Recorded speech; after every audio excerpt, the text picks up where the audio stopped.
একটা সাংসারিক জীবনে বিভিন্ন পরিস্থিতি আসবে, এটা খুব স্বাভাবিক। একটা নতুন নবদম্পতি যখন তাদের নতুন যৌবনকে তারা শুরু করে, সেই নতুন জীবনের নতুন অধ্যায়গুলোতে ধাপে ধাপে তাদের বিভিন্ন পরিস্থিতি তাদের সামনে আসে। কখনো তারা বিচলিত হয়ে যায়, কখনো তারা নিরাশ হয়, আবার ফিরে আসে, কখনো আনন্দ উপভোগ করে, কখনো কষ্ট অনুভব করে, কখনো সহজ অনুভব করে, কখনো কাঠিন্য অনুভব করে। এই বিভিন্ন ধাপ তাদের সামনে চলতে থাকে। কিন্তু এমনও কখনো কখনো পরিস্থিতি আসে, তারা না বুঝে না জেনে হুট করে ওটাকেই জীবনের সর্বশেষ সিদ্ধান্ত মনে করে তারা এমন কঠোর সিদ্ধান্ত নিয়ে বসে যে তাদের জন্য পরবর্তী জিন্দেগি বড়ই কঠিন হয়ে যায়। এজন্য তালাকের বিষয়গুলো আমাদের জানা অত্যন্ত জরুরি। আমরা বিগত 2 সপ্তাহেও তালাকের অল্প কিছু আলোচনা করেছি। শরীয়তের বিধান তো এমন মহাসাগর, যেই বিষয় ধরি সেই বিষয়ে আলোচনা করতে মাসকে মাস চলে যাওয়ার কথা, কিন্তু সব বিস্তারিত বিষয় তো সব প্ল্যাটফর্মে আলোচনা করা সম্ভব না। এজন্য মূল বিষয়গুলো, মূল পয়েন্টগুলো নিয়ে আমরা আলোচনা করব। সর্বপ্রথম আমরা আজকে যে বিষয়টি নিয়ে আলোচনা করব সেটা হলো তালাকের হুকুম। দেখুন, ইসলামের সর্বপ্রথম কথা সেটা হলো অনিবার্য কারণে, নিরুপায় হলে, অনন্য উপায় হলে তালাক দেওয়াটা বৈধ। স্বাভাবিক অবস্থায় তালাক দেওয়া হারাম, নিষিদ্ধ, কঠোরভাবে নিষেধ। কিন্তু একটা মানুষ কোনোভাবেই তার জীবনকে চালাতে পারছে না, পারিবারিক জীবন কিছুতেই তার শান্তিতে কাটছে না, নিরুপায় সে, এমন পরিস্থিতি যখন তার আসবে, ওই প্রেক্ষাপটে তার ইসলামী শরিয়াকে অনুসরণ করে তালাকের পদ্ধতি গ্রহণ করা তার জন্য বৈধ। এটা কোনো প্রশংসনীয় বিষয় নয়, এটা কোনো ভালো কাজ এমনও নয়, বরং এটা একদম সর্বনিকৃষ্ট একটা বৈধ কাজ। বৈধ, তবে সবচেয়ে খারাপ বৈধ, এটা ভালো কোনো বৈধ না। তো তালাকের কয়েকটি বিধান আছে। 1 নম্বর কথা হলো, তালাক দেওয়া কখনো মুস্তাহাব, তালাক দেওয়া কখনো ওয়াজিব, আবার তালাক দেওয়া কখনো জুলুম, তালাক দেওয়া কখনো হারাম। অনেকে মুস্তাহাবের কথা শুনে হয়তো ভয় পেয়ে গেছেন যে হুজুর 2 সপ্তাহ ওয়াজ করলেন তালাক না দিতে, আজকে শুরুতে মেম্বারে উঠেই বললেন যে তালাক দেওয়া মুস্তাহাব। সর্বনাশ! মা বোনরা শুনলে তো উপায় নাই। এই হুজুরের খবর আছে যে তালাক দেওয়া মুস্তাহাবের ফতোয়া দিয়ে দিছে, তার মানে আমাদের স্বামীদেরকে হুজুর মনে হয় যে তালাক দেওয়ার পদ্ধতি শিখাই দিচ্ছে 3 সপ্তাহ ধরে, উপায় নেই। আসলে শরীয়তের সঠিক বিষয়টা তো আমাদের জানতে হবে। দেখুন, কখন একজন স্বামী তার স্ত্রীকে তালাক দিলে তালাকটা মুস্তাহাব হবে? কোন নারী যদি আল্লাহর ফরজ বিধানগুলোকে কোনোভাবেই মানে না, আল্লাহর যতগুলো ফরজ বিধান আছে, নামাজ, রোজা, হজ, যাকাত, এই জাতীয় ফরজ বিধানগুলো যদি স্বামী বারবার চেষ্টা করার পরও কোনোভাবেই যদি সে না মানে, স্বামীর কথাও মানে না, আল্লাহর ফরজ বিধানগুলো মানে না, এমন প্রেক্ষাপটে যদি স্বামী তার স্ত্রীকে তালাক দেয়, তাহলে এই তালাক হবে মুস্তাহাব। নাম্বার 2, তালাক দেওয়া ওয়াজিব। দেখুন, কোন স্বামী যদি এমন হয় যে স্ত্রীর কোনো ধরনের হক আদায় করতে পারে না, না শারীরিক হক, না আর্থিক হক, কোনো ধরনের কোনো হক, স্ত্রীর হক সে আদায় করতে পারে না, নিরুপায় সে, এমন ব্যক্তির জন্য তার স্ত্রীকে তালাক দেওয়া ওয়াজিব। বিষয়টা বুঝতে পেরেছেন? স্বামী যদি তার স্ত্রীর কোনো ধরনের কোনো হক আদায় করতে ব্যর্থ হয়, সে কোনো ধরনের হক আদায় করতে পারে না, এমন তো অবস্থায় সে বউ পালল কি করে? কি বলেন? সে এই জীবন পার করবে কিভাবে? ওই নারীর জন্য এই জীবন পার করা এটা মহাসমুদ্রে ঝাঁপ দেওয়ার মতো হবে না? এজন্য শরীয়ত এই ক্ষেত্রে স্বামীর উপরে এই স্ত্রীর জিন্দেগিকে সুন্দর করার জন্য, স্ত্রীর ভবিষ্যৎকে রক্ষা করার জন্য এই অবস্থায় স্বামীকে তালাক দেওয়া ওয়াজিব করেছে। নাম্বার 3, তালাক দেওয়া জুলুম।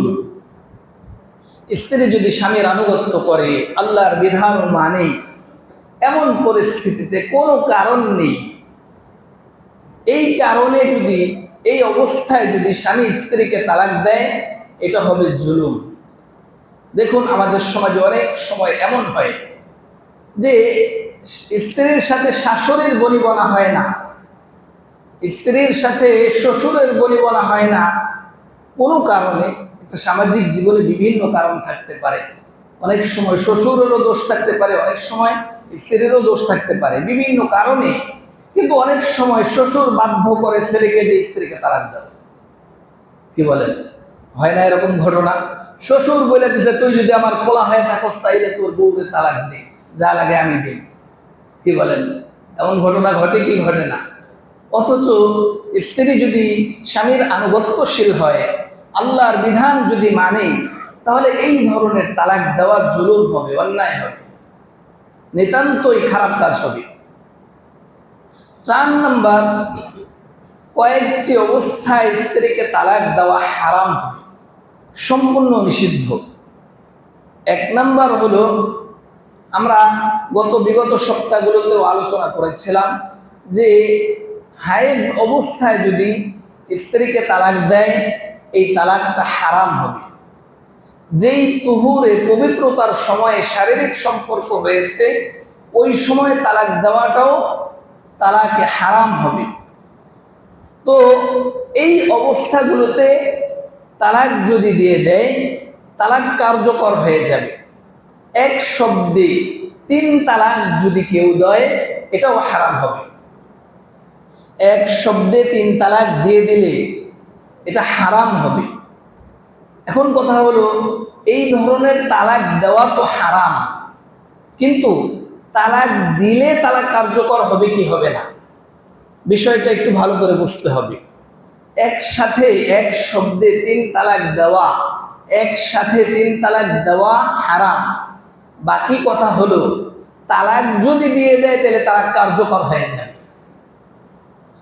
ঋতু অবস্থায় তালাক দেওয়া হারাম, কিন্তু তালাক যদি দিয়ে দেয় তালাক কার্যকর হয়ে যাবে। অনুরূপভাবে যেই তুহুরে, পবিত্রতার সময়ে শারীরিক সম্পর্ক হয়েছে, ওই অবস্থায় তালাক দেওয়া হারাম, কিন্তু তালাক যদি দিয়ে দেয় তাইলে তালাক কার্যকর হয়ে যাবে। বিষয়টা বোঝার জন্য আমি একটা দৃষ্টান্ত দিই। দেখুন, যাকাত এটা মানব জাতির জন্য আল্লাহ তাআলা, নিসাবের মালিক যারা, তাদের উপরে আল্লাহ তাআলা যাকাত দেওয়াকে ফরজ করেছেন। অনেক মানুষ এমন আছে যে সুদের টাকা দিয়ে সে না যাকাতের নিসাব হয়েছে, সে টাকা ইনকাম করছে, সেই টাকার সাথে সুদের টাকা মিশ্রিত। এখন আপনি বলেন, সুদ খাওয়া হালাল না হারাম? কি বলেন? আমরা সবাই জানি সুদ খাওয়া হারাম। এখন সে যেই উপার্জন করেছে, এই উপার্জনের টাকাটা কি হালাল না হারাম? হারাম। এখন তার উপরে কি যাকাত ওয়াজিব না ওয়াজিব না? ওয়াজিব। যদিও সে অন্যায়ভাবে টাকা ইনকাম করেছে, কিন্তু নিসাব থাকার কারণে তার উপরে যাকাত দেওয়া ওয়াজিব।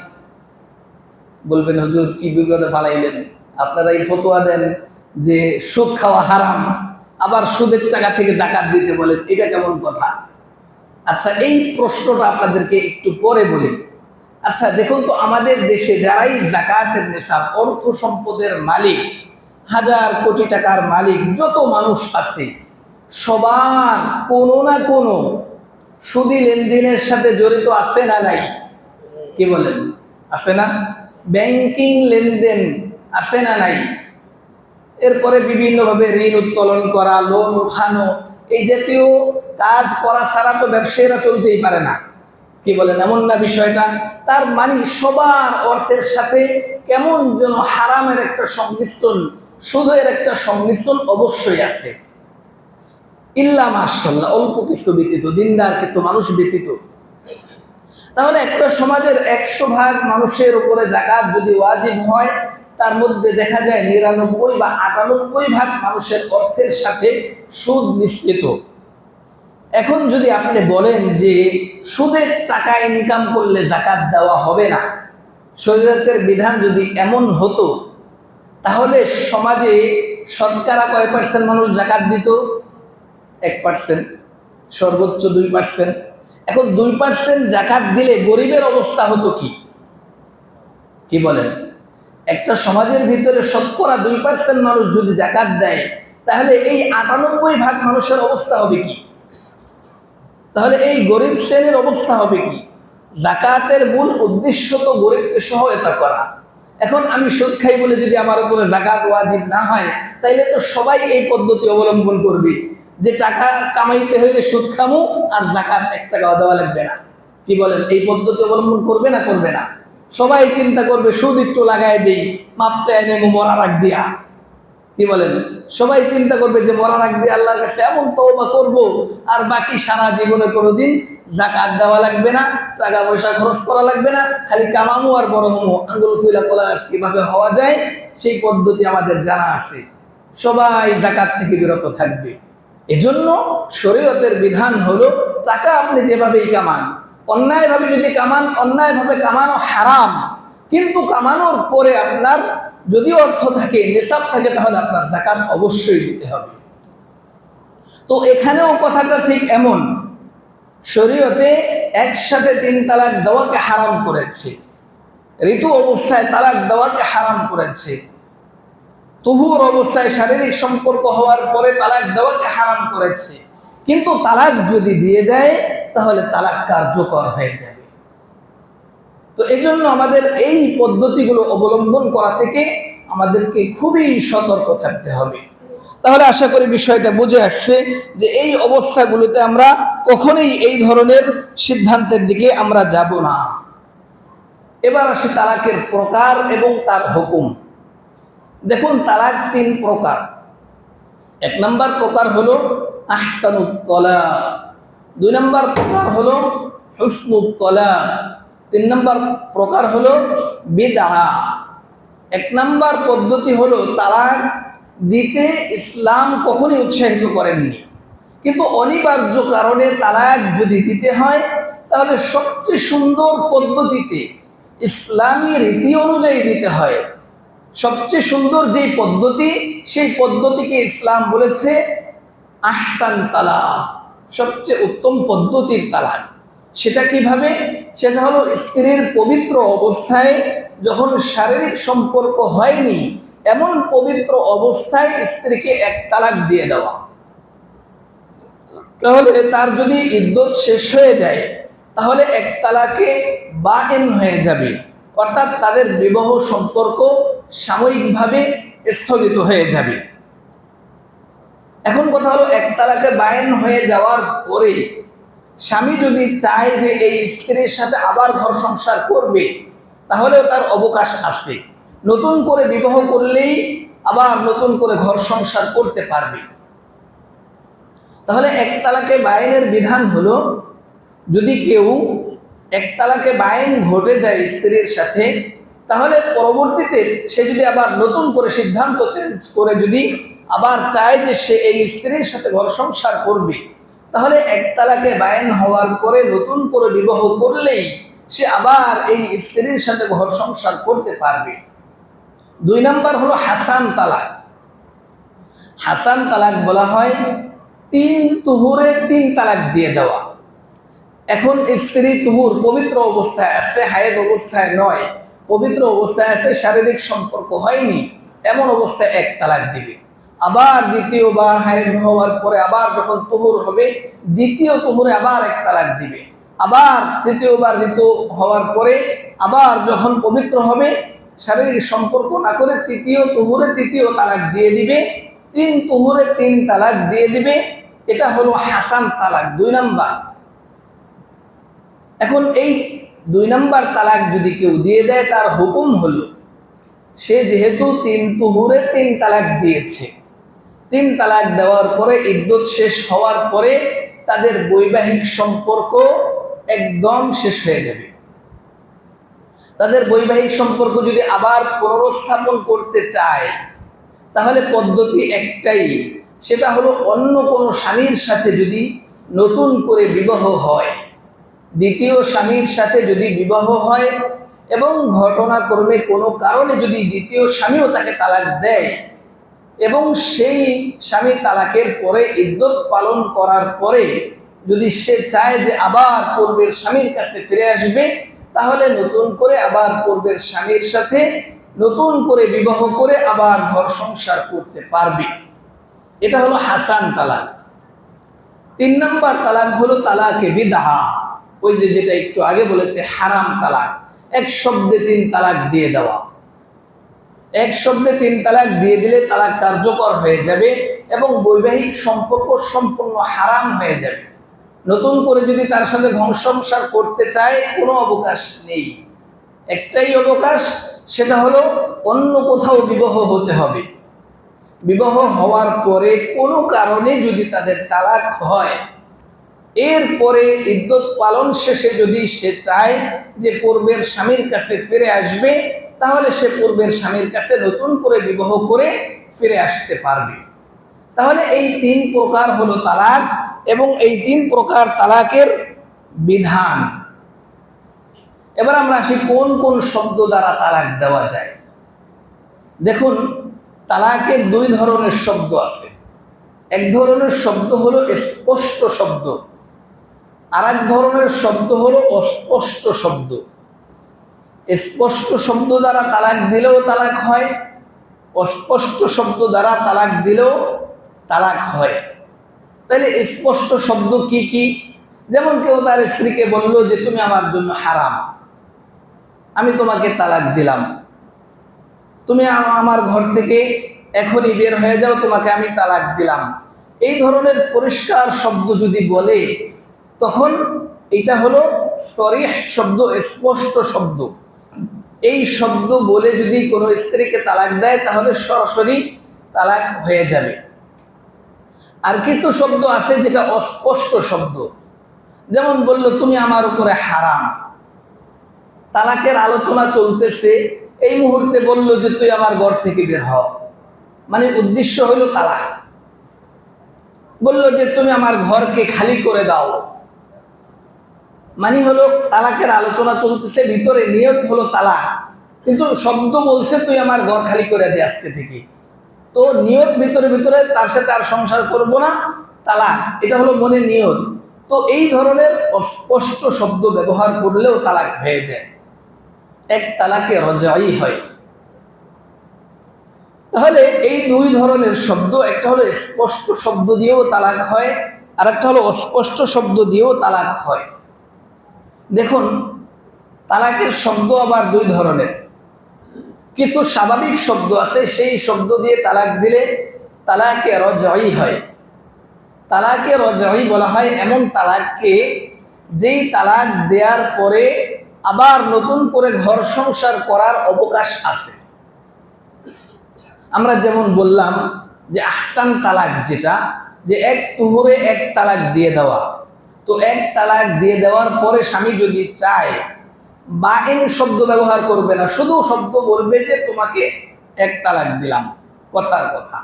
তো এই অবস্থায় এটার 1 তালাকে রজাই হবে, এবং 1 তালাকে রজাই হলে স্বামী যদি তার সাথে ঘর সংসার করতে চায় এবং ইদ্যত শেষ হওয়ার আগেই যদি সে তার স্ত্রীর সাথে শারীরিক সম্পর্ক করে, স্ত্রীকে চুম্বন করে, অথবা বলে যে আমি যেই কথা বলছিলাম তালাক, আমি সেই কথা থেকে ফিরে আসলাম, আমি ওই কথায় আর নাই, আমি তোমাকে ফিরিয়ে আনলাম, এই শব্দ যদি বলে ফেলে, তাহলে তাদের ঘর সংসার আবার নতুন করে শুরু হয়ে যাবে। তার মানে হলো তালাকে রজাই যদি হয়, এই তালাকের পরেও নতুন করে ঘর সংসার করার সুযোগ আছে, অবকাশ আছে। আর তালাকে বাইন যেটা, সেটা যদি 3 তালাকে বাইন হয়ে যায়, তাহলে আর নতুন করে ঘর সংসার করার অবকাশ থাকে না।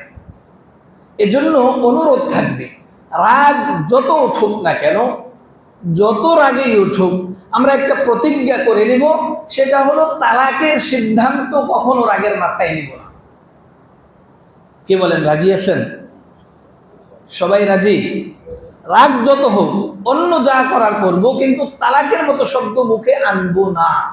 এই ব্যাপারে যারা বিবাহ করে নেই তারাও এখন থেকে সিদ্ধান্ত নেই যে ভবিষ্যতে বিবাহ করার পরে তালাক নামক শব্দ জবান দিয়ে উচ্চারণ করব না।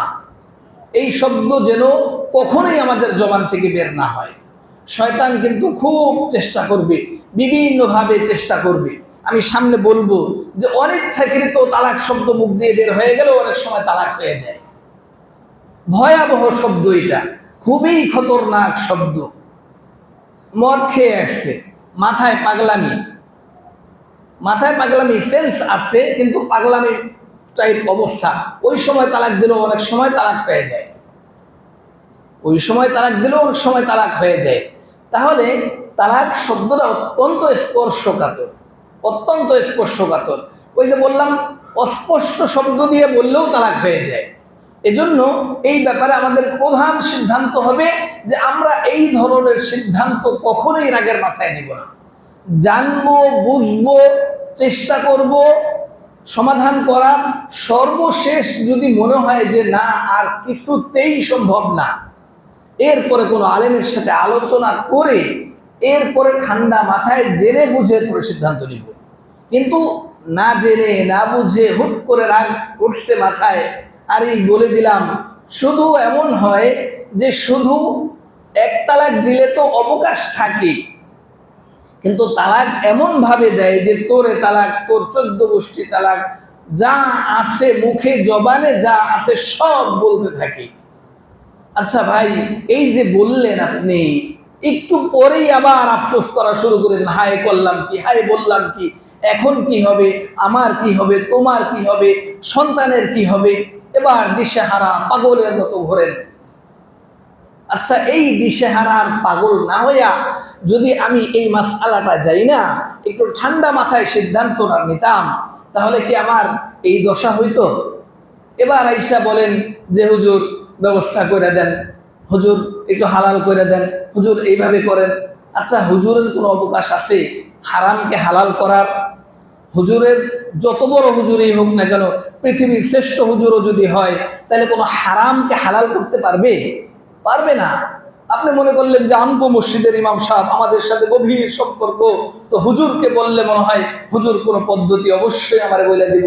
কিন্তু হুজুর বলবে কোথা থেকে? এটা তো হারাম। হারামকে হালাল করার অবকাশ কোনো হুজুর তো দূরের কথা, কোনো মানুষেরই নেই, কোনো মানুষেরই নেই। তাহলে হুজুর কিভাবে করবে?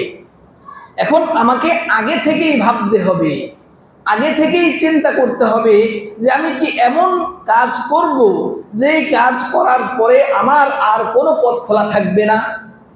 এমন কাজ করা যাবে? কি বলেন? এমন কাজ তো করা যাবে না। ইসলাম আমাকে পদ্ধতি শিখাইছে, আপনার যদি দিতেই হয়, ওই যে বললাম এক তালাক দিয়ে দেন, কথার কথা। তালাক দিতে উদ্বুদ্ধ করছি না। অনেকে আবার হুট করে আসবে মসজিদে, হঠাৎ করে আইসেই শুনবে যে হুজুর এক তালাক দিতে বলছে, বাইরে যেয়ে বলবে যে হুজুর হয়েছে কাম, হুজুর কো দেহি মসজিদে যা ঢুকেই দেই হুজুর কো এক তালাক দিয়ে দিতে। অবস্থা বড় খারাপ, ভয়াবহ। এজন্য আলোচনার আগা মাথা না শুই না হুট করে আইসা একটা শুইটা যদি মনে করে যে এটার উপরে সিদ্ধান্ত নেওয়া, তাইলে বড় অবস্থা খারাপ হবে। তো আমি বলতে চাচ্ছি যে তালাকের এই শব্দ মুখে আনবই না। যদি কখনো আপনার বেশি রাগ উঠে যায়, পারেনই না, অনিবার্য, কিচ্ছু করার নাই, সর্বোচ্চ এক তালাক দেন। এরপরে আপনি মাথা যখন ঠান্ডা হবে, আপনার যদি নতুন করে আবার ঘর সংসার প্রয়োজন হয়, আপনি নতুন করে ঘর সংসার করতে পারবেন, অবকাশ থাকবে। কিন্তু আপনি প্রথম রাউন্ডে একসাথে 3 মাইরে দেন, একসাথে 14 গোষ্ঠী মাইরে দেন, একসাথে আরো থাকলে সব মারেন, এরপরে আসেন হুজুরের কাছে যে হুজুর এবার কিছু করেন। আচ্ছা, অবকাশ তো আপনি রাখেন নাই, তা হুজুর অবকাশ দিবে কেমনি? অবকাশটা আপনি রাইখা এরপরে দেন। আপনার উদ্দেশ্য তো শুধুই কেবল তার সাথে সংসার না করা, তাই না? এটাই তো উদ্দেশ্য, আর তো কিছু উদ্দেশ্য না। আপনার রাগ উঠছে, আপনি সিদ্ধান্ত নিচ্ছেন যে তার সাথে আর ঘর সংসার করবেন না, ভালো কথা, আপনি এই সিদ্ধান্ত নেন। কিন্তু এই সিদ্ধান্ত নেওয়ার জন্য তো এক তালাকের রজাই যথেষ্ট। আপনাকে কেন বাইন শব্দ ব্যবহার করতে হবে? আপনাকে কেন 3 শব্দ ব্যবহার করতে হবে? 3 শব্দ ব্যবহারেরও কোনো প্রয়োজন নেই, বাইন শব্দ ব্যবহারের কোনো প্রয়োজন নেই। আপনি শুধু এক তালাক দিয়ে দিলেই তো আপনার উদ্দেশ্য পূরণ হয়ে যাচ্ছে। এরপরে কেন আপনি এত কঠোর, এত ভাবে বলেন যে সব দুনিয়ায় যা আছে সব দিয়ে দেন একসাথে, এরপরে হুঁশ আসলে এরপরে আবার নতুন করে পাগলের মতো ছোটেন? এটা না করে আগে থেকে বোঝেন যে আমি অবকাশ রাখি, যদি কোনো কারণে আমার ফিরে আসতে হয় তাইলে যেন পথ খোলা থাকে। কিন্তু আমি সেই পথ খোলা না রেখা আগে পথ বন্ধ করে এরপরে পাগলের মতো ছোটাছুটি করে কোনো লাভ হবে না। এজন্য সবাইকে এই বিষয়ে সতর্ক থাকতে হবে। এই বিষয় সিদ্ধান্ত নেওয়ার ক্ষেত্রে অনেকবার ভাবতে হবে, এরপরে এই শব্দ জবানে আনতে হবে। এজন্য যুবক ভাইদেরকে অনুরোধ করে বলবো, এই শব্দ কখনোই যেন জবানে না আসে। পরিষ্কার সিদ্ধান্ত নিয়ে নিতে হবে যে যত কিছুই হোক না কেন তালাকের শব্দ মুখে আনবো না। শয়তান আপনাকে চেষ্টা করবে কিভাবে আপনার সংসারটাকে ধ্বংস করে দেওয়া যায়। আপনার সংসারটা ধ্বংস করে দিয়ে এরপরে সে হাতে তালি দিবে, আবার আপনাকে বলবে হায় করলাম কি, ভুল করে দিয়েছি, এবার আসো আবার সংসার করি। এবার আপনাকে হারামে লিপ্ত করে দিবে, গোটা জিন্দিগি আপনি হারামের উপরে থাকবেন। আর শয়তান আনন্দে নাচতে থাকবে, আহা কত সুন্দর কাজ করে ফেললাম। কিন্তু আপনি বুঝবেনই না যে আপনি করলেনটা কি। আপনি শুধু মাথায় থাবড়াবেন আর বলবেন হায় এই সন্তানের কি হবে, আমার কি হবে, কেমনে বাঁচবো, এখন তো কিছু করার নাই, নিরুপায় হয়ে আবার সংসার করতেছি। কিন্তু প্রতিটা মুহূর্ত হারাম হবে, প্রতিটা মুহূর্ত জেনা হবে, প্রতিটা দৃষ্টি হারাম হবে।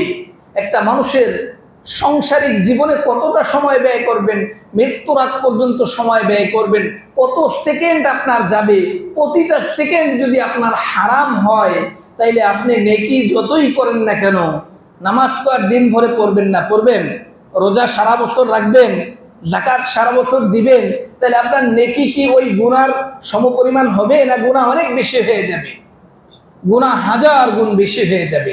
এজন্য প্রিয় ভাইয়ের আমার, এই ধরনের সিদ্ধান্তের ক্ষেত্রে আমাদেরকে অত্যন্ত সংযমী হতে হবে, অত্যন্ত সতর্ক থাকতে হবে। এবার আসি, আমাদের সমাজে ডিভোর্স নামে একটা শব্দ আছে, খুবই ভয়াবহ আকার ধারণ করেছে। দেখুন, ইসলামে তালাক দেওয়ার অধিকার একমাত্র স্বামীকে দেওয়া হয়েছে। স্ত্রীকে তালাক দেওয়ার কোনো অধিকার ইসলাম দেয় নাই। রাষ্ট্রীয়ভাবে যদিও ইসলামকে বৃদ্ধাঙ্গুলি দেখিয়ে, ইসলামের বিধানকে উপেক্ষা করে রাষ্ট্রীয়ভাবে তারা ডিভোর্সের নিয়ম কানুন করে দিছে, কিন্তু ইসলাম নারীকে তালাক দেওয়ার কোনো অধিকার দেয় নাই। একটা পদ্ধতি আছে, কোনো স্ত্রী যদি তার স্বামীর সাথে সংসার করতে না চায় বা সংসার করতে যদি না পারে, তখন একটা পদ্ধতি আছে, সেটাকে খুলআ বলা হয়। সেই পদ্ধতি হলো, স্ত্রী তার স্বামীকে বলবে যে দেখুন আপনার সাথে আমার সংসার করা সম্ভব নয়, আপনাকে আমি কিছু অর্থ করে দিয়ে দেই, আপনি সেটা নিয়ে আমাকে তালাক দিয়ে দেন। তাহলে স্বামী যদি চিন্তা করে হ্যাঁ ঠিক আছে, সংসার যখন করাই যাবে না, 2 লাখ দিয়ে দাও, আর স্ত্রী 2 লাখ দিয়ে দিল, স্বামী এই 2 লাখ নিয়ে স্ত্রীকে তালাক দিয়ে দিল। তালাকের অধিকার কিন্তু স্ত্রীকে দেওয়া হয় নাই, তালাকের অধিকার স্বামীরই আছে। কিন্তু স্ত্রী এই পদ্ধতি অবলম্বন করে স্বামীর থেকে তালাক নিয়ে নিতে পারে, এই অবকাশ ইসলামে দিছে, সেটাকে খুলআ বলে। এখন আমাদের সমাজে যেটা, শরীয়তকে উপেক্ষা করে সরকারি নিয়ম অনুযায়ী স্ত্রী চেয়েছে তো ডিভোর্স দিয়ে দিছে।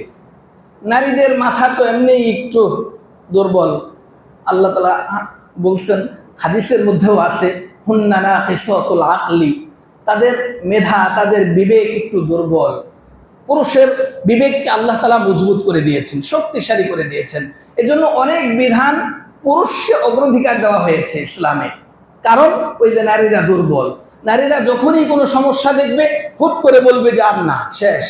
মুহূর্তের মধ্যে তারা ভাববে না, চিন্তা করবে না, সিদ্ধান্ত নিয়ে নিবে, এরপরে চিন্তা করবে ভাই করলাম কি। তো এই কারণে ডিভোর্সের এই পদ্ধতি রাষ্ট্রীয়ভাবে চালু করার পরে আজকে ঢাকা শহরের অবস্থা এমন, প্রতি 40 মিনিটে একটা করে ডিভোর্স, তালাকের ঘটনা ঘটে। নারীরা চাইলেই, মন চাইছে তো ঘর সংসার করবো না, বাস বাপের বাড়ি চলে গেলাম। এটা খুবই ভয়াবহ আকার ধারণ করেছে, অথচ এটা অত্যন্ত সূক্ষ্ম ব্যাপার। দেখুন, ডিভোর্সকে আরবি শব্দতে তালাকে তাফঈজ বলে। তালাকে তাফঈজ মানে হলো অন্যকে তালাক দেওয়ার অধিকার দিয়ে দেওয়া, তালাক গ্রহণের অধিকার দিয়ে দেওয়া। দেখুন, কোনো স্বামী যদি স্ত্রীকে তালাক গ্রহণের অধিকার দেয় স্বেচ্ছায়, কোনো স্বামী স্ত্রীকে তালাক গ্রহণের অধিকার দেয়, তালাক দেওয়ার না, দেওয়ার অধিকার শুধু স্বামীর।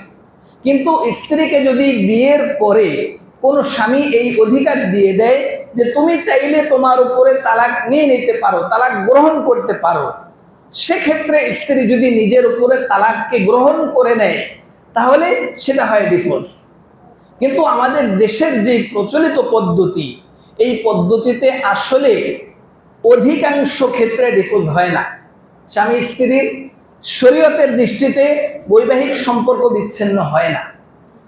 কেন হয় না, এর একটা দৃষ্টান্ত বলি। দেখুন, আমাদের তালাকনামার বা বিবাহের কাবিন নামার 18 নং ধারার মধ্যে ওখানে একটা ধারা আছে। সরকার মনে করে যে এই ধারার আওতায় যেহেতু স্বামী স্ত্রীকে অধিকার দিয়ে দিচ্ছে, ওখানে আছে যে কোনো কারণে মনোমালিন্য সৃষ্টি হলে, স্বামী যদি স্ত্রীর ভরণ পোষণ না দেয়, স্ত্রী যদি স্বামীর সাথে থাকতে না চায়, তাহলে অধিকার, তালাকের অধিকার আমি স্ত্রীকে প্রদান করলাম। এক জায়গায় হ্যাঁ, এক জায়গায় না। এখন বিচক্ষণ স্বামী যারা, তারা তো এই অধিকার কখনোই দিতে চাইবে না। বুদ্ধিমান যারা, তো তারা হয়তো নাতে টিক চিহ্ন দিয়ে দিবে। আর যারা কোনো টিক চিহ্ন দিবে না, তাদের ক্ষেত্রে একটা ব্যাপার অন্যরকম আসবে।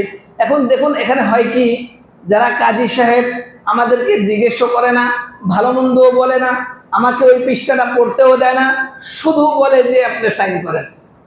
আচ্ছা, আমি কিসের উপরে সাইন করব? আপনার যে এতগুলো শর্ত শারায়েত বললেন, আর আমি না বুঝা সব শর্তের উপরে সাইন করে দিলাম, এটা কি হইল?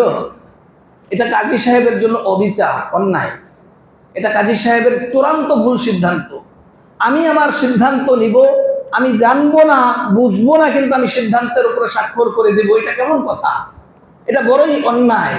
এজন্য উচিত হবে প্রত্যেকটা অধ্যায় পড়ে সেখানে বুঝে এরপরে স্বাক্ষর করা।